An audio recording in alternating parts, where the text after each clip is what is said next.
Hello दोस्तों, आप सभी का स्वागत है आपके अपने यूट्यूब चैनल मिश्रा जी में। तो आइए आज हम एक टॉपिक लिए हुए हैं इतिहास का। तो इतिहास में हम बाबर को पढ़ेंगे कि बाबर के जितने युद्ध उन्होंने जीते हुए हैं, और इन सभी युद्धों को एक ट्रिक के माध्यम से हम बताएंगे और इन सभी युद्धों में बाबर विजयी हुआ था। तो आइए इस युद्धों को हम थोड़ा सा देखेंगे, समझेंगे। तो सबसे पहले हम बाबर के पूरे नाम को जानेंगे। बाबर का पूरा नाम था जहीरुद्दीन मोहम्मद बाबर। तो जैसा कि हम यहाँ लिखे भी हैं, जहीरुद्दीन मोहम्मद बाबर जो था ये क्या था, मुगल वंश का संस्थापक था। और मुगल वंश का पहला शासक भी इसे बोल सकते हैं। ये संस्थापक का मतलब हुआ कि मुगल वंश की इन्होंने नींव रखी थी। तो बाबर का जो जन्म है वो हुआ था 14 फरवरी 1483 ईस्वी को फरगना में हुआ था। और बाबर जो है ना कि बहुत ही कम समय में, लगभग 47 वर्ष की आयु तक इसने अपना आतंक फैलाया, युद्ध लड़े, ये सब करके, और 47 वर्ष की आयु में ही इसकी मृत्यु हो गई थी। और बाबर जो है वो तैमूर और चंगेज़ खान का क्या था, वंशज था। तैमूर और चंगेज़ खान का वंशज था। 1504 ईस्वी में बाबर काबुल और 1507 ईस्वी में कांधार को जीता था। 1504 ईस्वी में काबुल को बाबर ने जीता था और फिर 1507 ईस्वी को कांधार को जीता था। और 1507 ईस्वी में कांधार को जीतने के बाद ही बाबर को क्या हुआ, बादशाह की उपाधि प्राप्त हुई थी। इसने बादशाह की उपाधि धारण की थी 1507 ईस्वी में।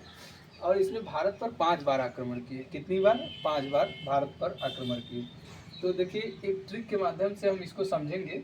और सबसे पहले तो हमें ये होना चाहिए जानकारी कि बाबर को बुलाने के लिए, बाबर को बुलाने वाले थे आलम खान और दौलत खान लोधी। ये लोधी वंश के ही थे।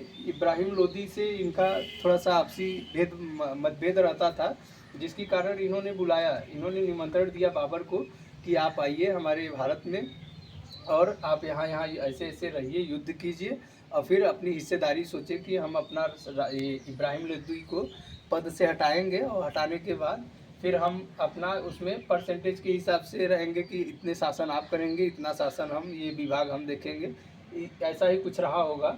इस हिसाब से उन्होंने लालच में आके बुलाया। लेकिन उनको अपना भविष्य नहीं पता था कि अगर हम आलम खान और दौलत खान ने सोचा था कि हम अपना शासन करेंगे, बाबर को केवल बुलाएंगे और इब्राहिम लोदी को यहाँ से हटा देंगे युद्ध में, और उसके बाद हम सारा शासन हम ही करेंगे। जबकि ऐसा हुआ नहीं। उनका भविष्य ये हुआ कि इब्राहिम लोदी तो गया ही, साथ ही आलम खान और दौलत खान को कुछ मिला नहीं। बाबर ने पूरा साम्राज्य खुद के कब्जे में कर लिया, पूरे भारत के इधर। तो आइए देखते हैं, एक ट्रिक है, ट्रिक के माध्यम से हम देखेंगे। ट्रिक क्या है? 26 में पानी पिया, 27 में खाना खाया, 28 में चल दिया, 29 में घर गया और 30 में मर गया। क्या है युद्ध? आइए हम ट्रिक को थोड़ा सा एक बार और देखेंगे। 26 में पानी पिया, 27 में खाना खाया, 28 में चल दिया, 29 में घर गया और 30 में मर गया। तो आइए इसको हम थोड़ा सा विस्तृत रूप से देखेंगे। 1526 ईस्वी, 1526 ईस्वी में पानीपत का प्रथम युद्ध हुआ था, जो किसके किसके बीच हुआ था? बाबर और इब्राहिम लोदी। क्योंकि इब्राहिम लोदी जो था दिल्ली सल्तनत का अंतिम सुल्तान हो गया था, क्योंकि इसको हराने के बाद ही बाबर ने मुगल वंश की नींव रख दी थी। तो बाबर और इब्राहिम लोदी के बीच हुआ, जिसमें बाबर क्या हुआ, बाबर इसमें विजयी हुआ था। बाबर विजयी हुआ और इब्राहिम लोदी युद्ध हार गया। और इसी यहीं से मुगल वंश की नींव पड़ गई। उसके बाद बाबर ने लगातार युद्ध किए। 1527 ईस्वी में उसने खानवा का युद्ध लड़ा। 1527 ईस्वी में खानवा का युद्ध, जिसमें क्या हुआ, बाबर पुनः विजयी हुआ और राणा सांगा के बीच हुआ था, तो राणा सांगा हार गए। फिर 1528 ईस्वी में चंदेरी का युद्ध हुआ और इसमें भी बाबर विजयी हुआ। और ये युद्ध हुआ था बाबर और मेदिनी राय के बीच। राजपूतों के मध्य हम कह सकते हैं, लेकिन उसका नेतृत्वकर्ता कौन था? मेदिनी राय था। तो चंदेरी का युद्ध जो है बाबर और मेदिनी राय के बीच हुआ था, जिसमें बाबर विजयी हुआ, मेदिनी राय हार गए। फिर 1529 ईस्वी में घाघरा या घग्गर का युद्ध, भी कहीं कहीं घग्गर लिखा होता है, कहीं कहीं घाघरा। तो 1529 ईस्वी में घाघरा का युद्ध हुआ। बाबर और बंगाल तथा बिहार की जो संयुक्त सेना थी, इसे हम नुसरत शाह भी बोल सकते हैं कि नुसरत शाह इसका नेतृत्व कर रहा था। कि बाबर और बंगाल की संयुक्त, बिहार बंगाल की संयुक्त सेना के मध्य हुआ था। जो बचे हुए राजपूत थे उन्हीं के मध्य घाघरा का युद्ध हुआ, जिसमें क्या हुआ, बाबर इसमें विजयी हुआ। अब विजयी होने के बाद 1530 ईस्वी में बाबर की मृत्यु हो गई थी। और हुमायूं क्या हुआ, जब बाबर की मृत्यु हुई और उसकी सूचना यहाँ पर प्राप्त होते ही उसने तुरंत क्या हुआ, काबुल में हुमायूं का राज्याभिषेक हो गया, ताकि फिर कोई बीच में अड़चन ना आने पाए। तो हम एक बार फिर से ट्रिक को देखेंगे और इसको समझेंगे। ट्रिक क्या है, 26 में पानी पिया, 27 में खाना खाया, 28 में चल दिया, 29 में घर गया और 30 में मर गया।